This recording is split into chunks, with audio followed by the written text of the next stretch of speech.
Հայրիկ թոշակից գոհ եք։ Չէ ասի, 52,000 փող էս թանկության մեջ ինչ անես է։ Դեղեր բան, Հա, պրծավել է։ Այդ գոհ չեմ, չէ։ Բայց դե մեկ այդ խորհրդարանը որ միացնում ես,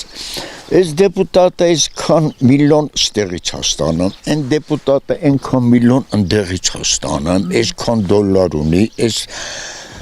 տուն ունի ստեղ, հողամաս ունի ընդեղ, մեքենա ունի կնոջը, Իրանան եւ այլը, Արա այս փողերը որտեղից էլի սրանց ես զարմանում, ով է այդ փողերը տալի դրանց։ Բյուջեից պետական Այմար բյուջեն թու հարստացնեն, գրու գավոյ Թուրքի մեջ ենք, այս մեր այս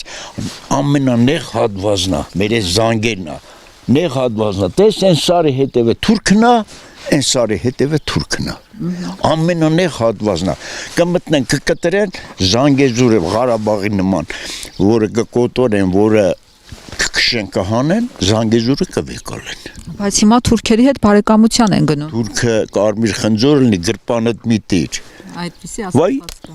թուրքը խափում է։ Բա ո՞նց է Փաշինյանը հավատում, որ ասում են խաղաղություն։ Փաշինյանը թողա երեսին էլ ասեմ, Փաշինյանի գրագիտությունը չի հերիքում իրան։ Ճիշտ խոսելը լավ բան է։ Ու չափից դուրս էլ բնավորությամբ թույլ է։ Բնավորությամբ շատ թույլ է։ Այդ դրա համար թուրքը ինչ ուզում են էլ անում։ Այսինքն տեսեք, դուք սահմանին եք ապրում, դուք չեք հավատում այդ խաղաղություն ասածին, որ ասում է Բենինը։ Չէ, Ստալինի նման խիճ ղեկավարին Հիտլերը խափավ է։